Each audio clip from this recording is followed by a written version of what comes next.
Syed Mushtaq Ali trophy का final four यानी semifinal round. अब टूर्नामेंट को 4 सेमीफाइनलिस्ट टीमें मिल चुकी हैं, जिसमें पहला मुकाबला खेला जाएगा दिल्ली वर्सेस पंजाब। यह मुकाबला है पंजाब की मॉडर्न डे T20 क्रिकेट का टेम्पलेट सेट करने वाली पंजाब की टीम और दिल्ली की मजबूत गेंदबाजी।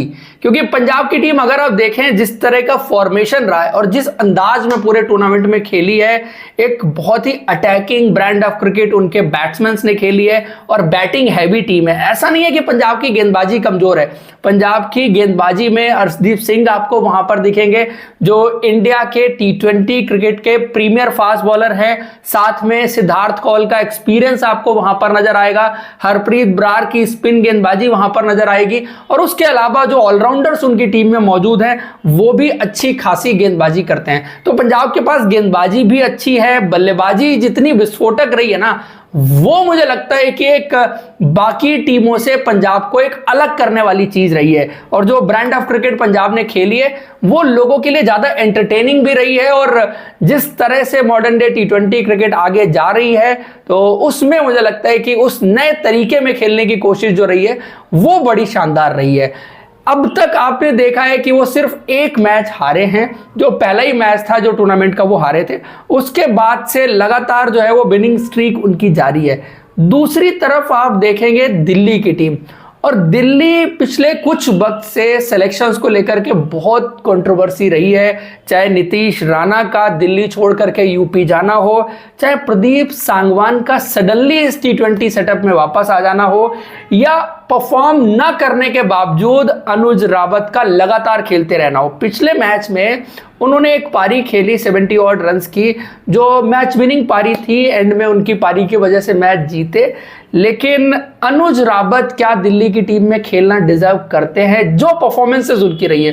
बिकॉज वो IPL भी खेल के आए हैं, बहुत वक्त से दिल्ली की टीम के लिए खेल रहे हैं, लेकिन नंबर्स जो रहे हैं ना उनके, वो क्वेश्चनेबल रहे हैं। और दिल्ली क्रिकेट में सिलेक्शंस बहुत वक्त से क्वेश्चन होते रहे। ये मजबूत गेंदबाजी रही है दिल्ली की, जिन्होंने उनको मैचेस जिताए हैं, जिसमें खास करके जो फास्ट बॉलिंग रही है। मैंने ये सारे सवाल इसलिए उठाए क्योंकि जब प्रदीप सांगवान इनकी 11 में आ जाते हैं तो हर्षित राणा को बाहर कर दिया जाता है। और हर्षित राणा एक इमर्ज होते हुए फास्ट बॉलर हैं, जिनके लिए किसी भी T20 टीम में, इंडिया की किसी भी डोमेस्टिक टीम में जगह बन सकती है। तो उनके लिए जगह नहीं बन रही है। ये थोड़ा सा ना कई बार समझ से बाहर हो जाती है इस तरह की चीजें जो हो रही है। हालांकि नवदीप सैनी वहां पर खेल रहे हैं, ईशांत शर्मा का नाम भी स्क्वाड में है। अब वो मैच खेलेंगे या नहीं उसका पता नहीं है। लेकिन दिल्ली की टीम के लिए सबसे अच्छी चीज इस बार जो रही है वो रही है सुयश शर्मा, जिन्होंने लगातार आके विकेट लिए। फास्ट बॉलिंग की बात बहुत हुई और फास्ट बॉलर अच्छे भी हैं, ऐसा नहीं है कि फास्ट बॉलर अच्छे नहीं है। मयंक यादव की बात करें, उन्होंने लगातार 140 प्लस क्लिक्स पर गेंदबाजी की है, विकेट निकाले हैं। और जिस तरह से वो गेंद करते हैं ना, देख के आपको लगता है कि वो आके स्टिकर पे लगती है। वो एक्स्ट्रा पेस है उनके पास, वो हैवी बॉल है उनके पास, इसलिए उनको बड़े शॉट्स लगाना उतना आसान नहीं होगा किसी भी बल्लेबाजी के लिए। तो वो एक बहुत बेहतरीन प्लेयर बन के उभरे हैं पिछले 1-2 साल में दिल्ली क्रिकेट में। लखनऊ की टीम का भी वो हिस्सा थे, वहां पर उनको खेलने का मौका नहीं मिला, लेकिन शायद आने वाला सीजन उनको जरूर अपॉर्चुनिटी दिलाएगा किसी ना किसी IPL टीम में और प्लेइंग 11 में। लेकिन मैं सुयश शर्मा की बात पर लौटता हूं वापस से, क्योंकि उनको पिक कर पाना किसी भी टीम के लिए अब तक पॉसिबल हुआ नहीं है। शुरू में टीमें जब उनके खिलाफ चांस ले रही थी तो उनको बहुत सारे विकेट मिल रहे थे, कभी 5, कभी 4, कभी 3, इस तरह से उनकी गाड़ी चल रही थी। लेकिन पिछले 2-3 मैचेस से टीमें बड़ी कॉशियस रही हैं। तो आप देख रहे हैं कि 4 ओवर के स्पेल में वो 10 रन दे रहे हैं, 12 दे रहे हैं, 15 दे रहे हैं। तो या तो रन नहीं आ रहे उन पे, या वो विकेट लेके जा रहे हैं। और ये जो फैक्टर है ना, जो आप इसको मिस्ट्री बोलते हैं, अननोन कमोडिटी बोले या जो भी आप बोले, ये अभी तो प्ले कर रहा है। और मुझे लगता है कि इंडिया जब T20 सीरीज खेलेगी तो सुयश शर्मा चूंकि यंग भी हैं और ये जो मिस्ट्री वाला फैक्टर लेके आते हैं, ऐसे प्लेयर तब तक ही सक्सेसफुल ज्यादा रहते हैं जब तक उनकी मिस्ट्री बनी रहती है। तो बेहतर होगा कि अगर आपको खिलाना है ना, तो एक चांस आप ऑस्ट्रेलिया के खिलाफ उनके साथ लीजिए। बिकॉज मैं इसको रिलेट करता हूं अजंता मेंडिस के साथ। अजंता मेंडिस का बाद का करियर एकदम अलग चला, लेकिन जो शुरू के करियर का उनका इंपैक्ट था, श्रीलंका को उन्होंने बहुत सारी सीरीज जितवाई, बहुत सारे मैचेस उन्होंने जितवाए, इवन टेस्ट मैचेस भी जितवाए और बहुत बेहतरीन प्लेयर बन के इमर्ज हुए थे उनके first phase of the career में। तो जब तक ये मिस्ट्री है और सामने वाली टीमों के लिए एक चैलेंज है उनको खेलना और पढ़ना, तब तक आप इसको भुना लीजिए। क्यों नहीं आप एक यंगस्टर को मौका दे सकते हैं। वैसे भी आप देखिए वर्ल्ड कप के खिलाफ बाद जो ऑस्ट्रेलिया के खिलाफ जो सीरीज होगी वर्ल्ड कप के बाद, वहां पर आप शायद कुलदीप यादव को रेस्ट देंगे, तो आप एक यंगस्टर को उस सीरीज में ट्राई कर सकते हैं, क्योंकि यंगस्टर्स को आप मौके देंगे उस पर्टिकुलर सीरीज में। और सुयश शर्मा की परफॉर्मेंस यहां भी अच्छी रही है और आईपीएल में भी अच्छी रही है, तो इसलिए शायद उनका एक चांस बन सकता है, बिकॉज वो यंग भी हैं। और उसके बाद आप जब उनको खिलाएंगे तो एक तो परफॉर्मेंस आप देखेंगे कि किस तरह से हो रही है, बाकी गेंदबाजी के पॉइंट ऑफ व्यू से आप देखेंगे कि क्या ये बंदा इवॉल्व हो रहा है। तो ये एक थोड़ा सा ना चांस लेने की बात है कि आपको कई बार कुछ खिलाड़ी ऐसे होते हैं जिनमें कुछ स्पेशल चीज होती है, और वो स्पेशल चीज है कि उनको हाथ से नहीं पिक किया जा पा रहा है और ना कोई टीम ना कोई बल्लेबाज उनको पिक कर पा रहा है, तो उसको भुनाने का मौका इंडियन सेलेक्टर्स के पास होगा और मुझे लगता है कि उनको कहीं ना कहीं उसको जरूर भुनाना चाहिए।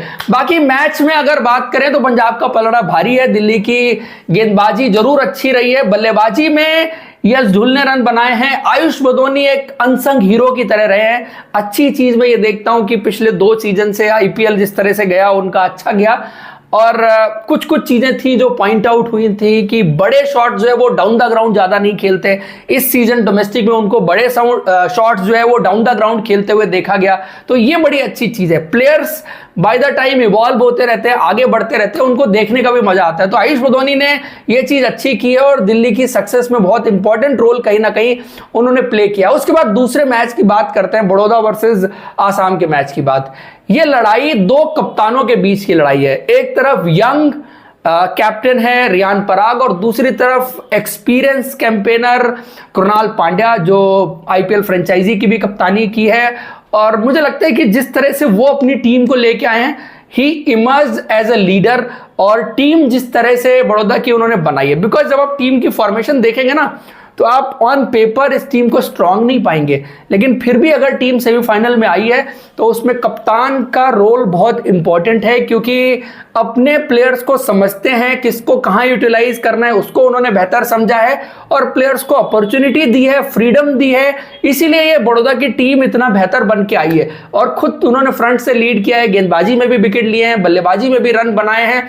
और इसी में आप देखेंगे कुछ जो है वो बड़े प्रतिभाशाली खिलाड़ी भी हैं, चाहे आप अतीत सेठ की बात करें या जो एक्सपीरियंस कैंपेनर हैं उसमें विष्णु सोलंकी की बात करें, तो उन्होंने भी उधर से कंट्रीब्यूट किया, प्लेयर्स ने रिस्पॉन्ड भी अच्छा किया है। बट मेन चीज शायद इस टीम में जो रही है वो कप्तान का टीम को फ्रंट से लीड करना विद रिस्पॉन्सिबिलिटी, प्लेयर्स को अपॉर्चुनिटी देना, फ्रीडम देना, वो ज्यादा बड़ी चीज रही है। दूसरी तरफ आसाम की टीम, रियान पराग ने अपनी परफॉर्मेंस से तो इंस्पायर किया ही किया है, साथ में अगर आप देखेंगे एक अलग तरह का माहौल वो आपको आसाम के खेमे में दिखेगा कि वो बिलीव कहीं ना कहीं रियान पराग ने उस खेमे को दे दिया है कि हम ये टूर्नामेंट जीत सकते हैं, क्योंकि वो फेजेस से आए हैं और उन्होंने कुछ मैचेस बीच में हारे जीते, अप्स एंड डाउन्स उनके लिए टूर्नामेंट में बहुत रहे, और क्वार्टर फाइनल जीतना, प्री क्वार्टर फाइनल जीतना, ये वो सारी कड़ियां जो है वो पार करके आए और यहां तक आए हैं। तो एक बिलीफ अलग दिखता है, क्योंकि इस टीम में मैं क्या देख रहा हूं कि अभी तक जैसे रियान पराग परफॉर्म कर रहे थे, साथ में कुछ खिलाड़ी धीरे धीरे करके इमर्ज होके आ रहे थे, लेकिन जिस दिन रियान पराग नहीं चले तो उस दिन किसी और ने हाथ खड़ा कर दिया कि मैं आज मैच जिता के देता हूं। जैसे सुमित ने 75 रन की पारी खेली और मैच जिता के दिया, तो वो भी टीम एक बड़ी बेहतर टीम बनी है।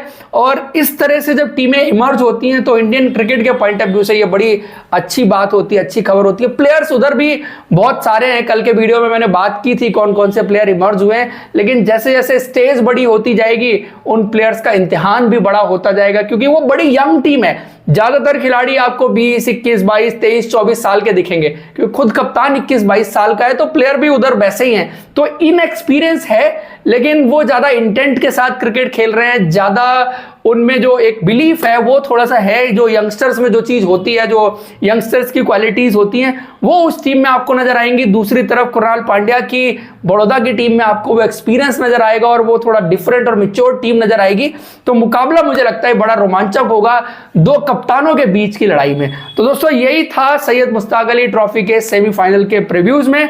आपको वीडियो पसंद आया तो आप लाइक जरूर करें, और आपने अब तक हमारे चैनल को सब्सक्राइब नहीं किया तो सब्सक्राइब कर लीजिए। Thank you so much, see you in next video.